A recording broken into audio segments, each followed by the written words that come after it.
I'm disappointed, but I'm not surprised. Hello, ladies, men, and non-binary friends. Welcome back. Cody Ko allegedly slept with an underage Tana Mojo, and none of the big commentary YouTubers are talking about it because they're trying to protect him. And unsurprisingly, I have thoughts. These allegations have been fluttering around the internet a lot this past month. There's been little to no coverage on it, and D'Angelo Wallace is the very first of the big players in the commentary genre who have talked about this. None of your friends, nobody on your level, nobody in the commentary niche with enough pull is willing to admit that this situation makes you look terrible. Charlie followed after him, giving his usual breakdown and exposing it to a much larger audience, and I hope more will follow. Here's a quick list of the facts for those who are unfamiliar. During a live show, Tana offhandedly mentioned that she hooked up with Cody Ko when she was 17 and he was 25. Who's the smallest you've ever had sex with? Oh my god, do no one look at me, Cody Ko. I can say that. I was literally 17, I can say that. This was in Florida, where 17 is below the age of consent and would make their hookup a crime. This isn't just some crazy tea.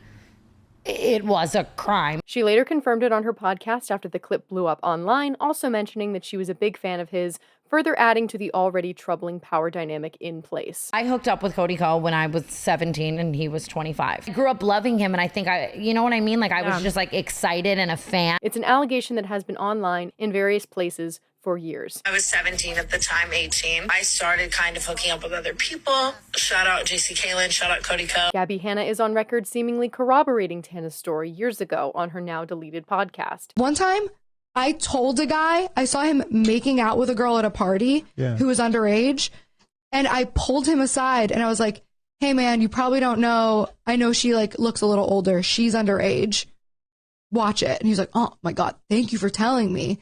And then he heard that. There was a situation with Gabby Hanna at a Playlist Live where she pulled him aside and told him like, yo, she's 17. And then we still went and hooked up. It was also revealed that Cody has been censoring his comments and hiding anyone who has talked about Tana under his YouTube videos, even after D'Angelo's video with over 1 million views has come out. In an effort to reach him, his fans and critics alike have taken to his Instagram and his wife Kelsey's YouTube channel, leaving comments asking when he will speak about this, how disappointed they are in him, etc. Those comments have been left uncensored, but his largest platform, YouTube, is being monitored like a hawk. The backlash on this has been frustrating, but again, not surprising. People saying that Tana was 17 and that's basically 18. They could never make me hate you, Cody Ko comments, which are truly disgusting and fucking insufferable. Some people asking what she was wearing or asking why we care because it's just Tana. Others saying that she was making this up for clout. Shut the fuck up. That is so fucking gross. The most traumatizing thing of all of this really was seeing how many people like don't believe people or don't believe me. I feel so bad for all of these young girls because then they see that and then it makes them not want to come forward. And you, Cody, are part of the reason she's been met with this reaction. Your status as one of YouTube's golden boys has made it possible for you to ignore a situation that almost anyone else would have had to respond to by now. She was a minor. That is bad. I would still feel grossed out if she was 18, but it wouldn't be illegal then. Sleeping with someone that is underage is illegal. It is a crime. On a personal level, when I was 25, I had absolutely no interest and nothing in common with any 17-year-olds. When I was a senior in college, when I was 22, I had no interest in the freshmen who were 18 and 19. 8 years apart, when one person is that young, is fucking wild. And it's gross. And in my opinion, it would not make sense for Tana to make this up for clout. No offense, but Tana doesn't really need to make up controversies. She has done enough that is controversy worthy.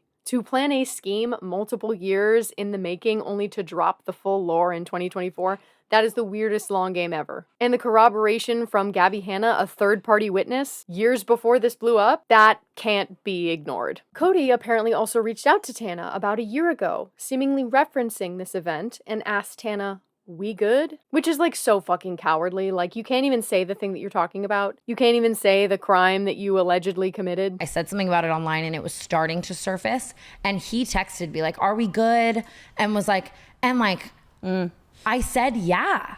And like, he was like, my wedding's coming up. Tana has talked about the people that have been in her comments section saying the most heinous shit. Tana has gone on to say that if it wasn't Cody Ko and was someone that was less liked online, she would expect to get more outreach, more support. But because it was Cody and he has so much power, so much influence, and so much goodwill in the YouTube space, the backlash towards her has been heinous. I know for a fact if you swapped out Cody Co with someone that like people didn't like that much, Oh my I God. would be receiving so much more sympathy. The amount of people in this industry who like want to protect him and are like talking to me in a way where it's like they, you know what I mean? Like, Yeah. or even just friends like, but I love him. And she's right.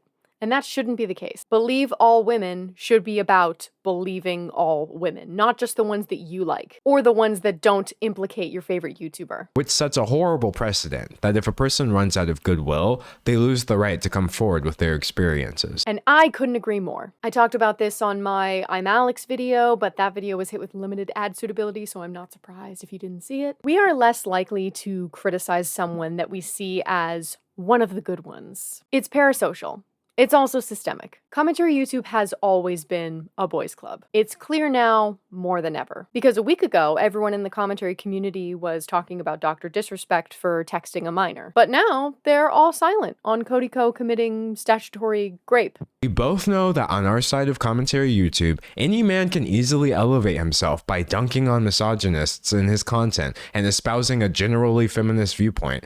But if that viewpoint turns to silence, the moment a situation is no longer cut and dry, then that viewpoint was a brand strategy, not a belief. The misogyny that we should be discussing is right here in the community. The very upsetting but true statement, trust the woman unless the man is likable, has never been proven truer. At my geriatric age, this does not surprise me. Even the part about Cody being friends with a possible grapist, which you can learn more about in D'Angelo's video linked below. And I'm going to veer into personal experience for a second. I have been disappointed by straight white men more than any other demographic. In my own life, I have cut people off who initially gave me the impression that they care about women, that they care about queer people. Well, why did I cut them off? Because after getting to know them a little better, and after they had gotten more comfortable with me, I've seen them slip. And I'm not just talking about like a little slip up either. I've had men I've trusted say slurs around me and then get mad when I call them out for it. I've had men say homophobic things,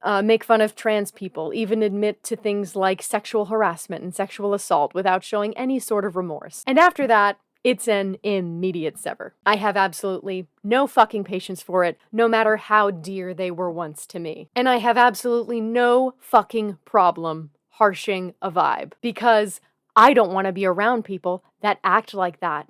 That's fucking gross. As I've gotten older, I've gotten better at recognizing the signs. And it's almost always college-educated, privileged, cis-het white men that think the rules do not apply to them. They don't want to rock the boat. They don't want to harsh the vibes. They would just rather be a horrible person than experience any discomfort on behalf of a marginalized group. They would rather listen to their friends say slurs and give a gentle laugh than say anything that would, quote, harsh the vibes, to make their friends into better people, or to call out anyone in their personal life. It's fucking gross. And yeah, not all men, but it's a fucking lot of them. And that's why myself and so many people are harder on that demographic, because they are a group that has personally disappointed me and the people in my life the most, including other white men. And that's just a fact. That is a fact. In my life, white cis het men have hurt me and disappointed me the most. And yet they get to claim victim whenever they want because they always get the benefit of the doubt, and I am so fucking sick of it. But let's look at this argument from a self-preservation point of view,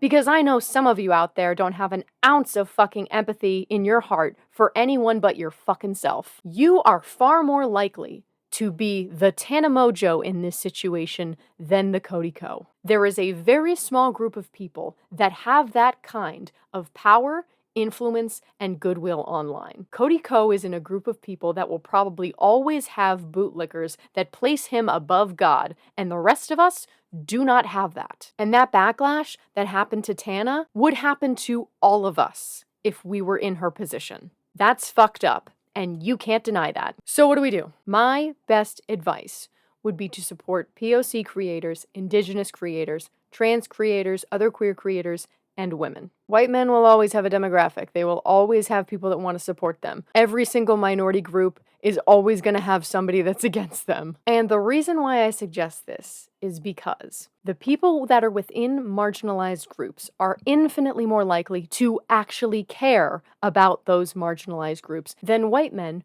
who have not lived those experiences and have not been in those people's shoes. It is so easy for white guys to be called a feminist online. They don't have to do any sort of inner work or reflection. All they have to do is make fun of terrible, abusive men and occasionally comment on how women have it kind of hard. All of which they garner views, money, and respect for doing. They don't have to believe it. They just have to know what words to say and watch the dollars pile in. Now, just because you're in a marginalized group doesn't mean you're going to be respectful of others. Tana herself is a woman and queer and has done horrible racist things in the past, and Pearl is a fucking clown. But more often than not, it's less likely for people in those groups to say hateful things because it would be self-hating to do so. And I know for a fact I'm gonna get so many comments saying things like, clicked off when you started hating men, man-hater, misandrous, racist to white men. And to that I say, shut the fuck up. If you want to stop being called out, stop being the fucking problem. Stop letting people on your fucking lacrosse team say the N-word or use the F-slur. Stop your friends when they sexualize female coworkers. Stop ignoring your friends' hateful comments about trans people. They're not going to listen to us. They're gonna listen to you. So what are you gonna do about it? Thank you so much for watching. If you like that screaming rant into the void, make sure to subscribe, because I have more. I'm also running a D&D campaign. There's a playlist on my page. All the ad revenue goes directly to Palestinian families, so by literally watching a D&D campaign, you are helping people in Palestine. As usual, I have Rwan's GoFundMe linked in the description, and if you can't donate, make sure to leave a like and a comment for the algorithm, because there's gotta be someone on this godforsaken app that can spare $1 or $2. Thank you so much for watching. Take care of yourselves. Bye.